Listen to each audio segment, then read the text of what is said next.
Canary by Cloud9 and 3/4. Chapter 35. The Fight for Freedom. 15 days since the kidnapping. We all need to talk. That was Yaoyorozu, her arms folded as she pouted at her glass.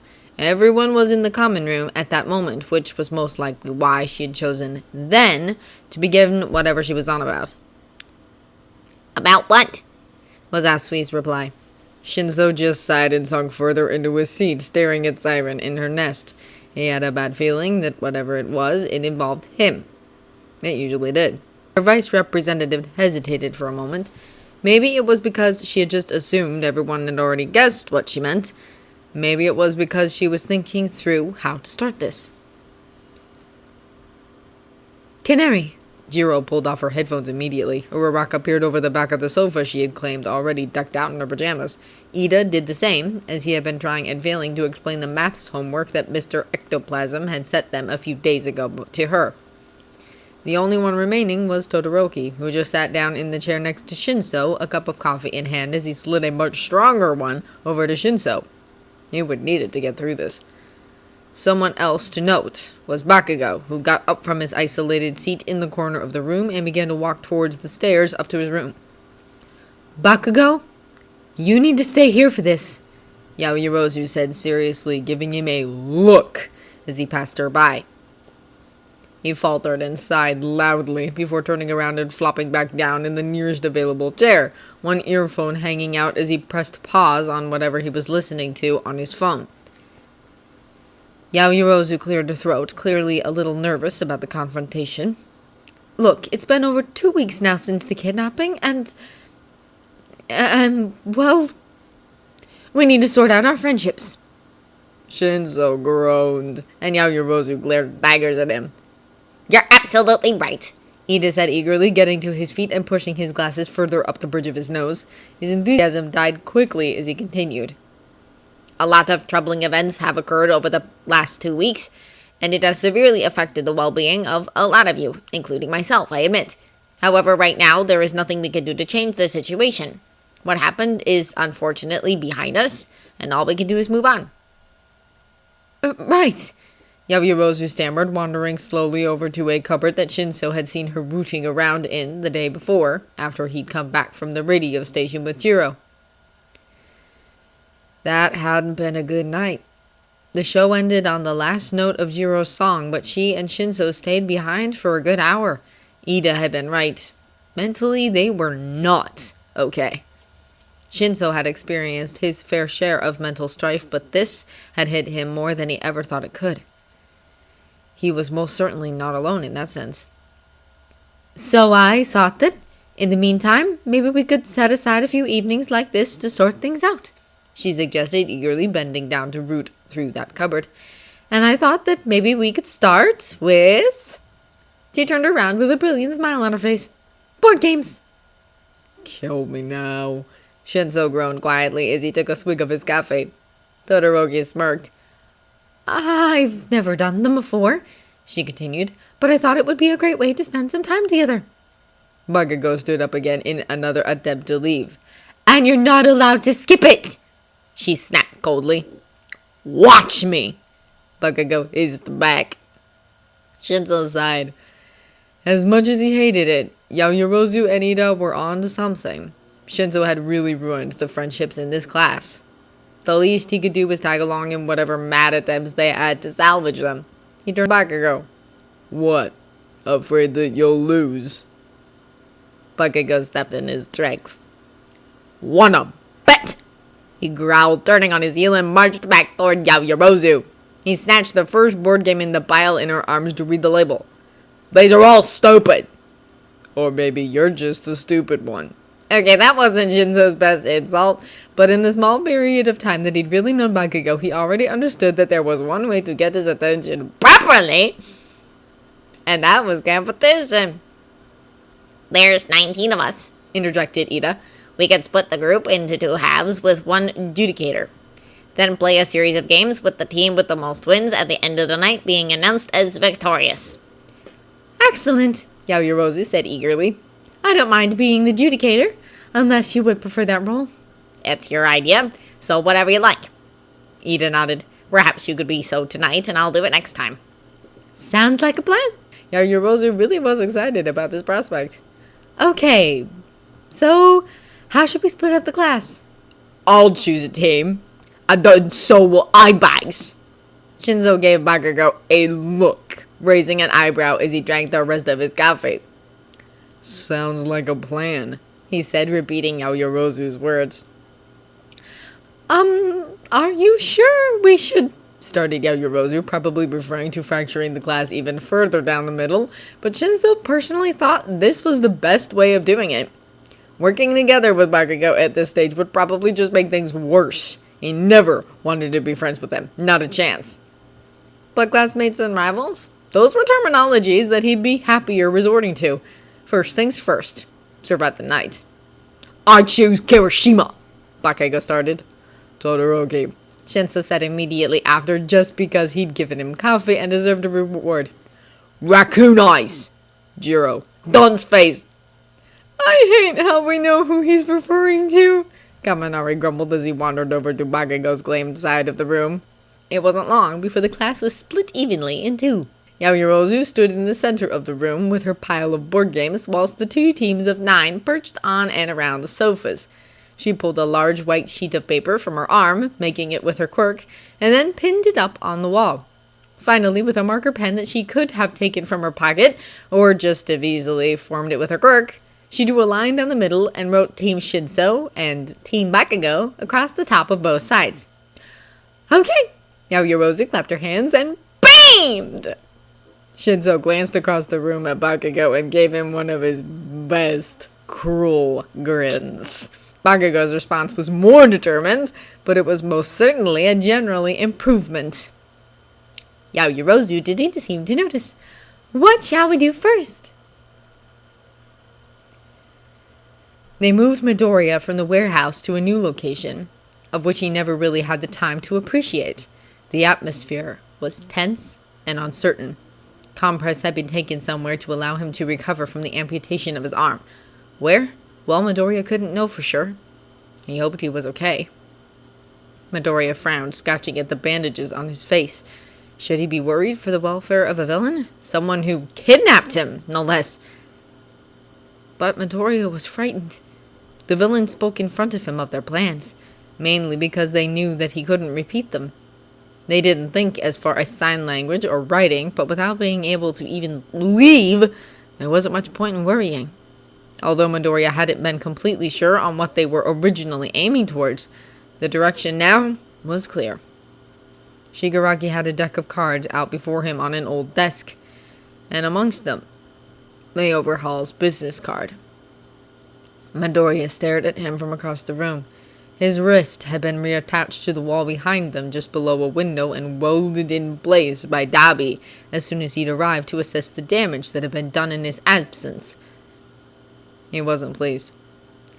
Are you going to do it? Questioned Toga. Midoriya wasn't sure if he was more or less scared of her now she was acting so much less cuddly.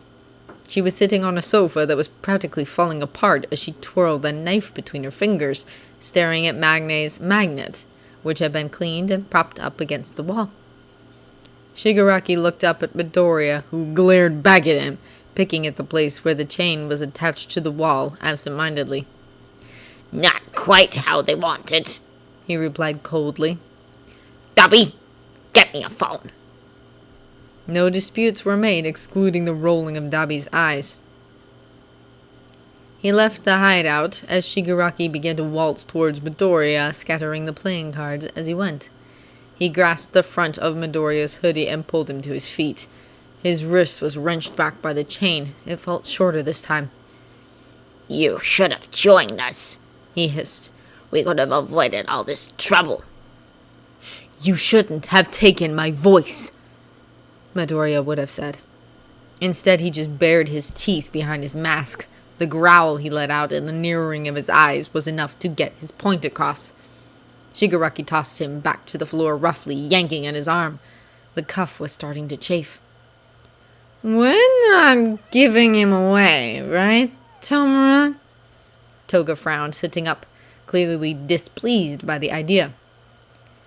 The villain glared down at him and repeated the words Midoriya had heard far too many times over the past 2 weeks. He stole an important piece. Important piece. Midoriya curled up against the wall again, his shaking hand raising up to pick at the wall. It was the only thing he could bring himself to do. Is that all I am? Just a piece of their plans?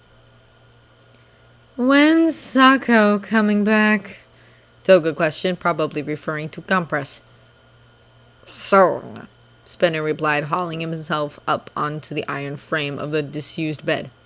then Jiren is coming to fix him up with a mechanical arm. Oh, think you'd want to meet Canary? Midoriya's nails weren't pleased by the action of picking at the wall. He was practically shredding them. But it was all he could focus on. Maybe we shouldn't show Jiren's face to him, Advised Spinner. since you insist on keeping him alive. If he gets out, you could give the heroes a lot of information on us. He's not getting out. Shigaraki insisted, starting to pack away his cards. He glanced down at him again. And even if he does, he can't say anything. In a bout of frustration, Midoriya dug his nail so far into the wall that he felt a sharp sting of pain shoot from his fingernails. And the wall fell apart beneath him. The villains didn't notice the slight moment of panic as Midoriya held the melted lump at the end of the chain against the wall, hoping they wouldn't realize that it was no longer attached. It had only been a temporary arrangement until they could either make the bindings more secure, or they basically leased Midoriya out to overhaul. They must have thought he'd given up on escaping. Well, that certainly wasn't the case, because as Shigaraki disappeared to chase after Dabi in the pursuit of a phone, Midoriya was trying to position himself to look out of one of the windows without arousing suspicion or pulling the wall apart much further. It was late. The sun was setting over a city, illuminating the back alley that this building was a part of. There was scaffolding on the building next door, old and seemingly abandoned. The cracks on the wall and the scorch marks surrounding them indicated that this may have been the scene of an old villain attack. The building was practically falling apart, hence the scaffolding. Midoriya wasn't sure if it was safe to stand on. Could he even get through the window? He let his free hand reach up and feel for a latch.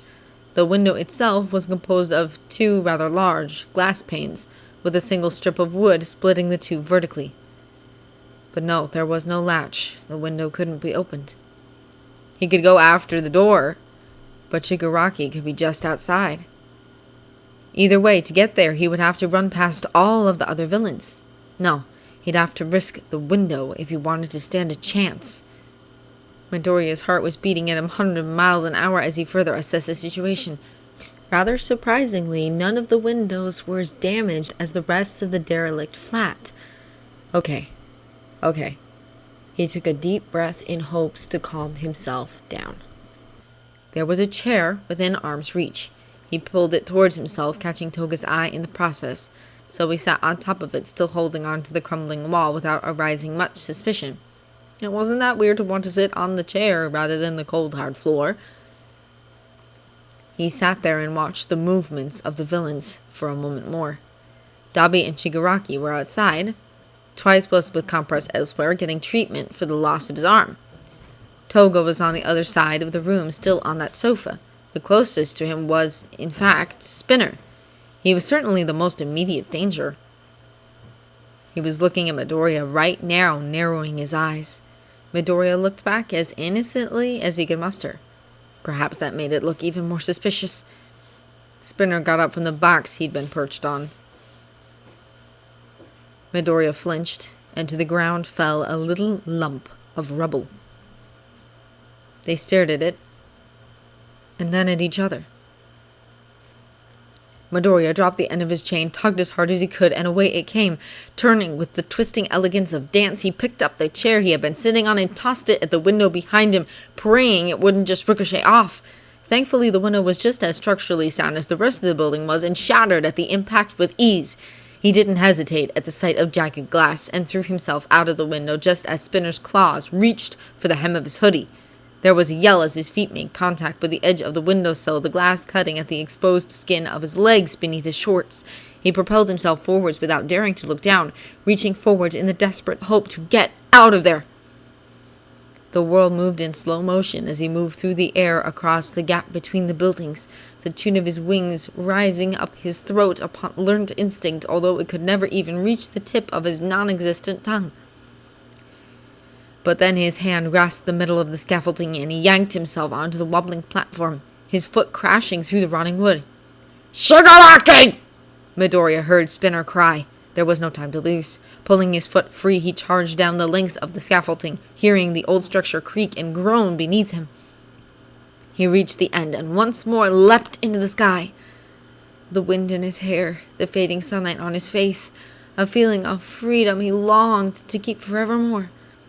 Gravity took over once again, and with a tuck and a roll, he landed comfortably on the roof of the next building along, a little lower than the other two. But now wasn't the time to take a breather. Wrapping the length of the chain around his arm, Midoriya silently thanked Mr. Aizawa for his parkour lessons and took off across the roof, bounding over to the next one, and then the one after that, hearing the distant screams of the villains behind him. A glance over his shoulder as he went revealed that he hadn't quite gotten away yet. But without Kurogiri around, Midoriya knew he had the slightest chance. It was a chance he was willing to take. True or false? The Earth becomes 12 tons heavier every year because of meteorites landing on it. Mina narrowed her eyes at Shinso as he grinned at her mercilessly. Please get it wrong. Please get it wrong. Please get it wrong.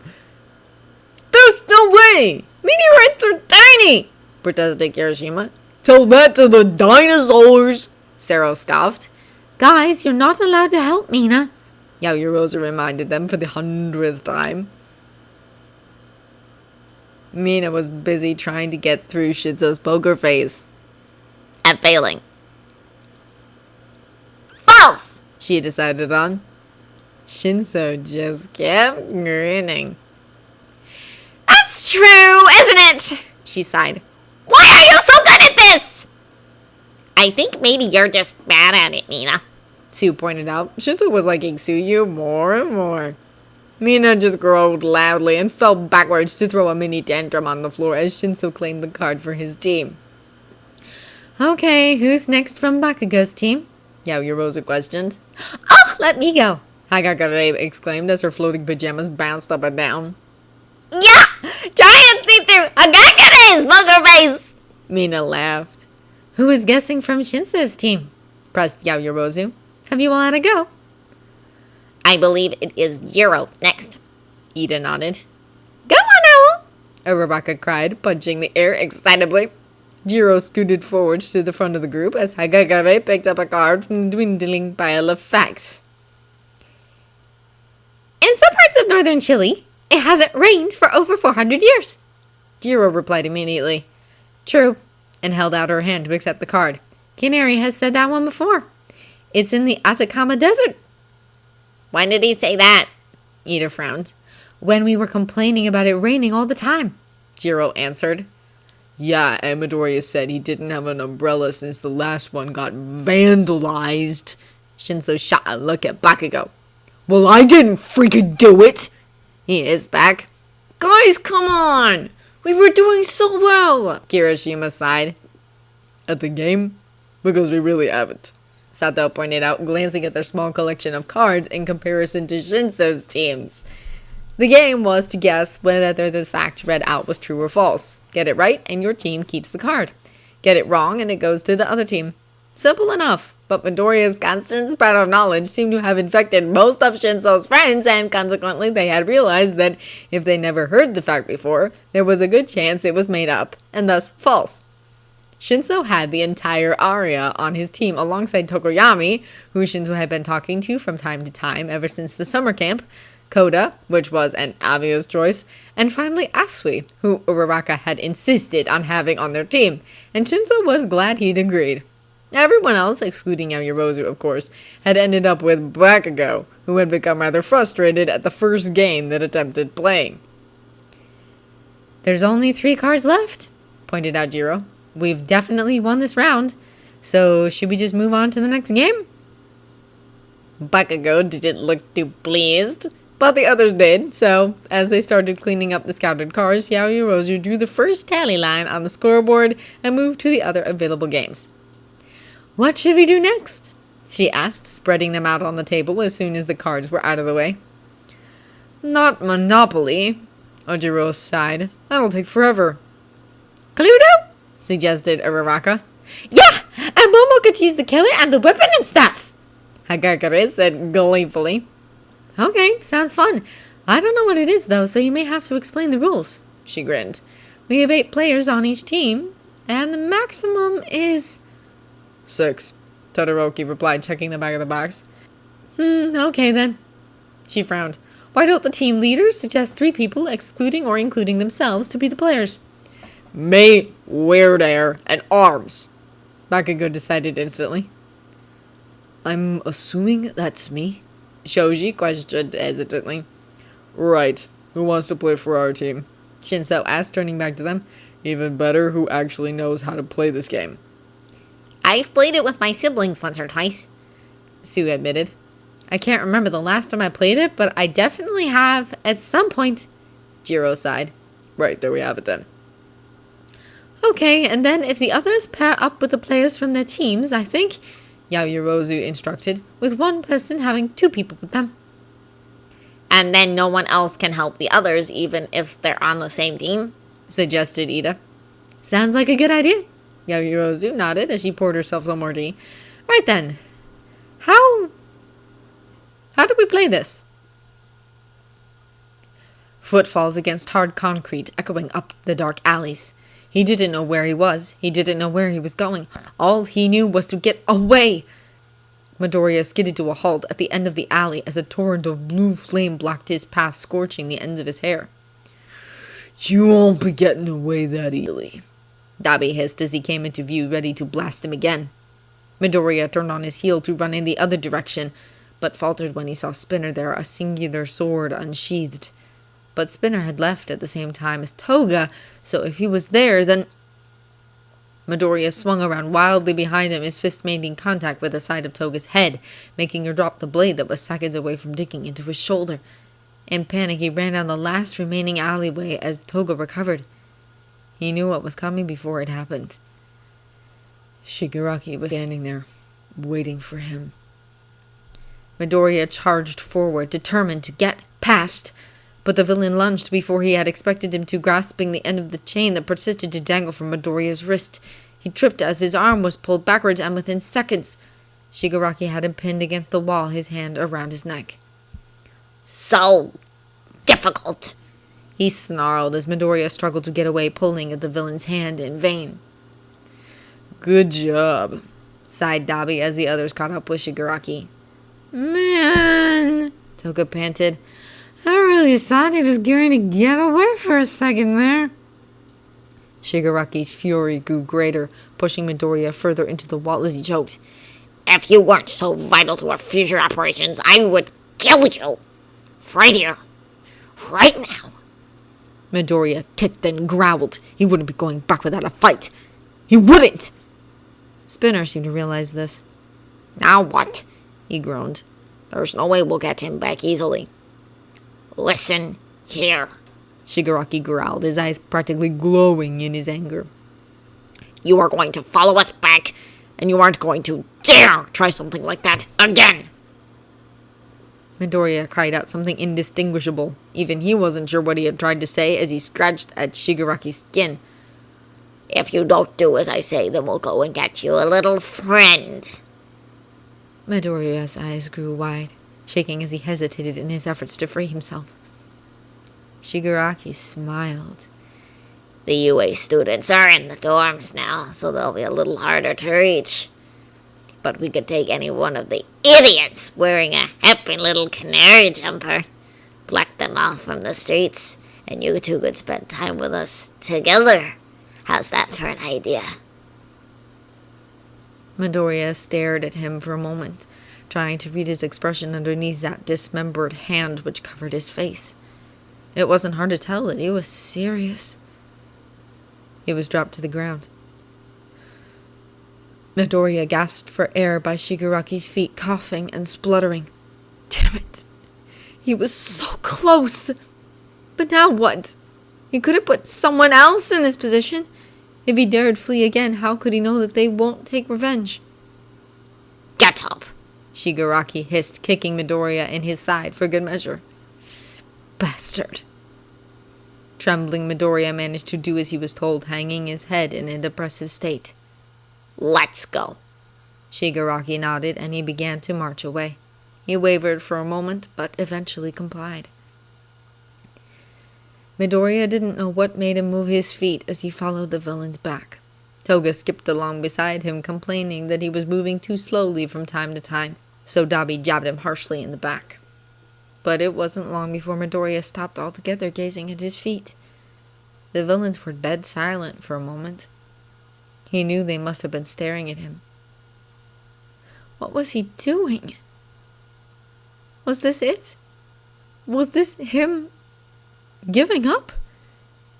What else could he do? He couldn't get out, and no one was coming for him. Were the heroes even looking anymore?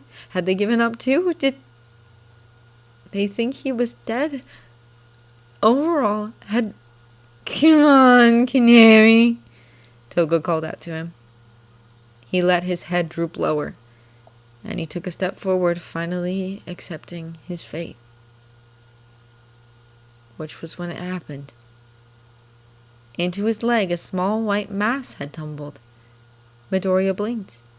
It was a little girl, bandages covering her arms and legs, possibly even under that rag-like dress she wore. With watery red eyes, she gazed up at him, her long gray-white hair pouring like waterfalls over one of them. Emmy, Someone called out. The girl flinched, not getting up as she looked over her shoulder down another street.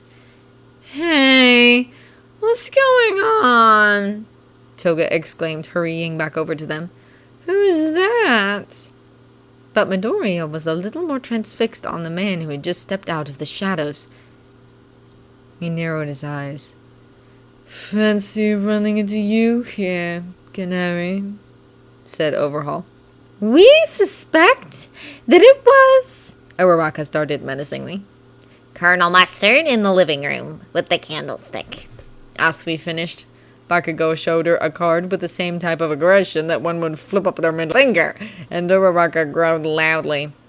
Back to the drawing board, she sighed. I'm not the freaking murderer! Bakugo cried out in frustration. Well, we know that now, Shinso said, rolling his eyes. Write that in our notebook, Ida. Of course, Ida exclaimed and eagerly crossed Colonel Mustard as the suspect. Wait, you've got to move the weapon to the living room. If there's no weapon in the room, the suspects use their quirk, remember? Jiro recalled, doing just that after she rolled the dice for her turn. Anyway, damn it, why do I always roll such small numbers? At least you're still in the game. Kaminari sighed melodramatically, since he and Kirishima made an accusation way too early and were already out of the game. The challenge was to figure out who was the murderer, where, and what the weapon was. The cards with those details on were in Yaoyorozu's hands, whilst the rest were either in the pile or were held by the others. You could suspect someone, and then the others had to prove you were wrong by showing you one of their cards.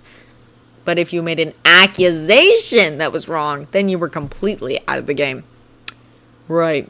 Ida, Todoroki, it's our go. Shinso announced, retrieving the dice off Jiro. Don't roll it over my character again, she pouted, which made him keen to do just that, but he didn't because he was such a good friend. Speaking of which, it had taken him a while to realize that they were his friends, not just Midoriya's friends who he hung out with purely because of that. Without Midoriya around, he had finally come to terms with the fact that he had friends other than Midoriya. That didn't make him miss him any less, though. Okay, we're in a room. Are we suspecting anyone? Shinso asked Ida. He was the one in charge of their notebook of suspects, but Todoroki was the one making up the theories. Neither of them had played the game before, and frankly, neither had Shinso.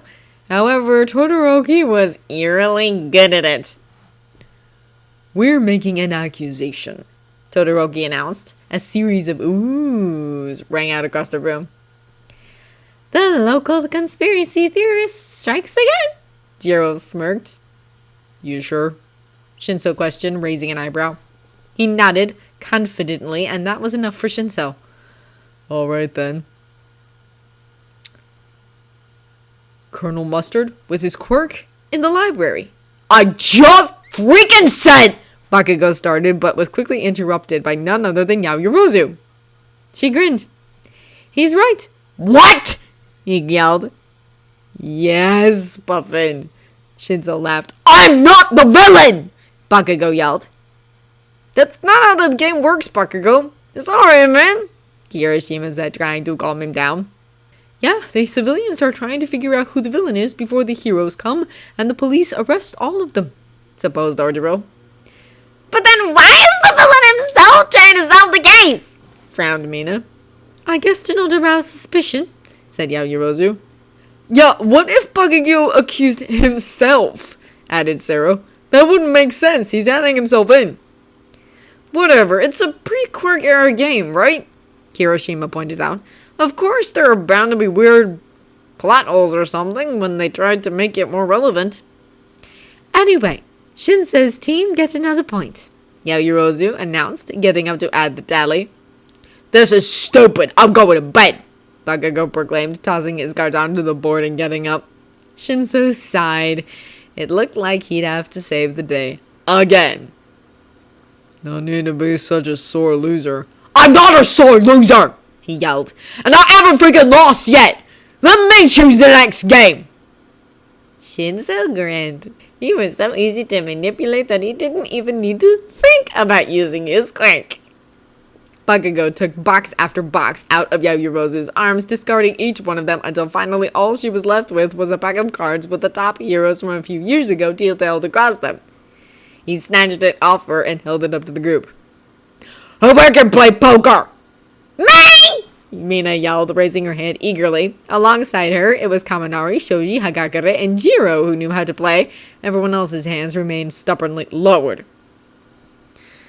Bakugo sighed. Of freaking course. All right, how about go fish? I got a few more responses. That one's easier to explain, Yaoyorozu nodded, who was one of those who knew the game. If we do the same as last time, but have pairs instead, so 8 teams in total playing? Sounds good! Exclaimed Hagakure, who, due to her invisible nature, was probably pretty good at card games. And so Yaoyorozu handed out the cards as everyone else moved chairs around in a circle, ensuring that no one close to them would be able to see their cards. So, she began, for those who do not understand, you will have 7 cards to begin with, and your task is to collect as many sets of 4 as possible.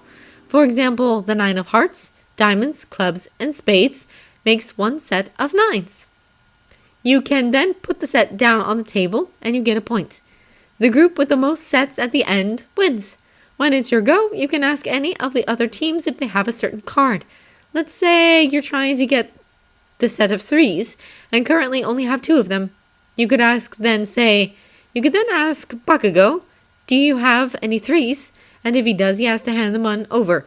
If he doesn't, you pick one up from the pile here. Go fish! Hagakure cried. Exactly, Yaoyorozu said, clapping her hands together. Let's start with someone who definitely knows how to play, so that everyone who doesn't can get used to it. Eye bags, Bakugo said out of the blue. Shinso blinked at him in confusion before he added, Got any kings? He wavered before actually figuring out what he was being asked.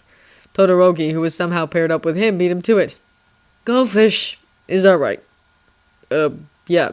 Yeah, go fish. We don't have any kings. Shinso nodded. He tutted and picked up a card from the pile, letting Kirishima glance over his shoulder at his set. Okay, and we'll move to Bakugo's left next, Yaoyorozu decided, wandering around the room to check that everyone had gotten into pairs. Oh! The other way around to last time then! Mina pointed out. She looked rather disappointed she wasn't going next. That's us! Uraraka said happily. Can you ask for cards that you don't have any of the set yet? No, you have to have like 1 8 to ask for other 8s. Mina explained. Okay. Right. Kaminari and Sero, do you have any tens? She guessed. No, Kaminari replied way too quickly. No lying! Jiro scowled. I'm not lying! He exclaimed. You have a 10. Right there! Yaoyorozu said, stealing the 10 and giving it to Uraraka. I swear I didn't see that! Shinzo frowned. Hey, Owl. Jiro replied. Can you tell if someone's lying by using your quirk? She hesitated. You know, I've never thought of that. That's a really cool idea, Raven! Uraraka said excitedly, flashing her cards unintentionally. She had a couple of queens. Oh, thanks, Shinzo replied, paying more attention to the fact that he had the other 2 queens. It's the kind of thing that Midoriya would point out, Todoroki added. They all fell silent. Can I just... Uraraka started, but she quickly broke off. I miss him. I know we all haven't been talking about it for reasons, but I think we should.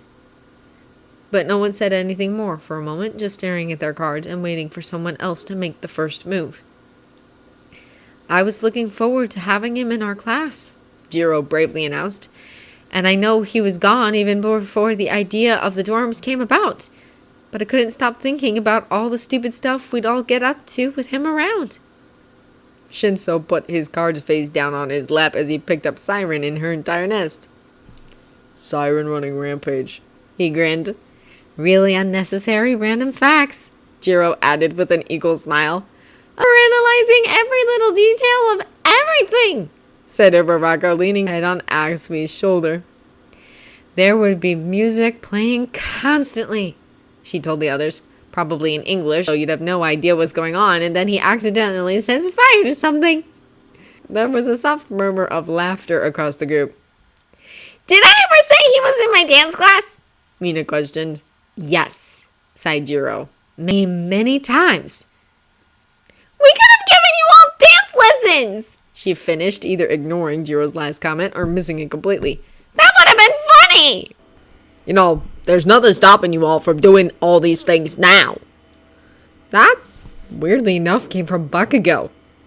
Bakugo wants dance lessons! Mina yelled. I do not! He yelled back. I'm just saying that there's no need in moping around when you don't have to wait for Deku to do any of this. Bakugo hesitated as he reorganized his hand of cards. Besides, he wouldn't want you to be like this. Shinzo wavered. He almost smiled. He knew Bakugo wouldn't get any more sympathetic than that. Uraraka, got any queens? Please, don't go. Midoriya stared dumbfounded at the little girl who had grasped onto the hem of his shorts. He was standing with a group of publicly recognized villains. He himself could have easily been one of them. Yet this girl, Eri, seemed so scared that she'd latched onto anyone that wasn't him. Overhaul, Jigaraki snarled as he waltzed back into view. What are you doing here? I could ask you the same question, Overhaul replied, scratching at that beak-like mask of his. I thought your group moved out of town ever since that warehouse was found by the heroes. Heroes found the warehouse? Midoriya's eyes widened. Maybe he should have scratched his name into the wall. Anything to give them the slightest indication that he was still here. His heart started beating faster once more as his eyes drifted down to the girl by his feet. He couldn't let anyone else suffer this fate. Midoriya bent down and scooped Eri up into his arms. She clutched onto his tattered hoodie, a little horn on the side of her head digging into the side of his neck. Overhaul glared at him. Put her down, Canary. This is none of your business. Don't let her go, snapped Shigaraki. Midoriya wasn't planning on doing so anyway, but he took a few steps away from the villains, narrowing his eyes as he tried to figure out what was going on. Did you think about calling me? Overhaul questioned Shigaraki, tearing his eyes away from Midoriya for a moment as he diverted the topic. I would have done if Canary hadn't decided to try and run off. Didn't get very far then. Midoriya growled at them. The light of determination that had been flickering on and off for the past few weeks was coming back in full force now that there was someone else to protect thrown in the mix other than himself. This isn't the place to be discussing such matters anyway, Overhaul sighed. Call me and we'll organize the proper meeting. Midoriya noticed how Toga's blade was pointing in Overhaul's direction rather than his now. Spinners did the same. None of them were keen to get along with a man who had killed one of their own. Silently, Midoriya agreed. Come, Eri. Midoriya gripped tightly onto the back of Eri's dress, his eyes alight with an unspoken fury as the girl trembled in his arms. Overhaul simply sighed again. I'd rather not make a mess. Besides, you'll be joining her soon enough. Who's the girl? Shigaraki insisted, repeating Toga's unanswered question. Your daughter? Not exactly, he replied, taking a step closer as Midoriya moved away. Come on, Canary. We haven't got all day. No, I think we'll keep a hold of her. Shigaraki grinned menacingly. And we'll have that meeting before we decide what to do with her. How does that sound? Overhaul's hand moved towards the top of the glove on his other. I thought we'd moved past all this killing each other business. We won't be killing anyone tonight, Shigaraki leered. But you will be serving under us once we're through with you. This time you have no backup and we have a little more firepower. Dummy! Gladly. And Dabi stepped forward from the shadows, his fist burning with his infamous blue flame. You will regret this, snapped Overhaul, tossing his glove to the ground. And I will be taking Eri and Canary with me, he yelled as the blue fire was thrown towards him, a wall of flame forming between the villains and Midoriya. Which was when he took his chance. He turned on his heel, strengthened his grip on Eri, and he ran! No! Oh, where are you going? Eri whispered into his shoulder. He'll kill you. His escape wasn't panic this time, fueled by someone drunk on the taste of freedom. This was no longer some desperate, failing attempt to break out of the chains that held him back. He would get out of here, and Eri was coming with him, whether the villains liked it or not. It didn't take long for them to realize Midoriya was on the move again, though. However, now that the two oppositions were present, they weren't as quick on their feet.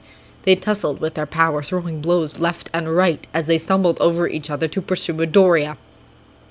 Eri had started to cry, her trembling form gazing over Midoriya's shoulder as she watched the villains scream and yell. Midoriya held her closer and began humming in her ear, a tune that his quirk would have used to calm her down if he could access it at all. He ducked around a corner as he caught a glimpse of Toga tossing one of her knives in their direction. Eri screamed in fright, but Midoriya kept going. He had to lose their trail somehow. Down alley after alley, street after street, Midoriya ran. His muscles did not ache, and his breath did not hitch. He just kept going, deaf to everything but Eri's wails, until the light of the city hit him in full force. With a free hand, he pulled up his hood and managed to tuck the trailing chain under the sleeve of his hoodie, as he stepped out into the gently heaving crowd of the evening commute. Out on the pavement, he hesitated and glanced behind him. A panting figure stood with one hand against the wall, his eyes wide and wild as he saw Midoriya step out into normality. If Overhaul acted now, his criminal status would be revealed to the world and he would be arrested immediately. He couldn't even accuse Midoriya of kidnapping his daughter, because this was Canary, missing for over 2 weeks at the hands of some of the most dangerous villains in the country. With Overhaul framed against the shadows and Midoriya against the glow of civilization, they parted ways. Midoriya walked in silence for a moment, dodging the people who gave him funny looks as he passed by with Eri in his arms. Eventually, he stopped and let the first smile for half a month stretch across his damaged face. He was free.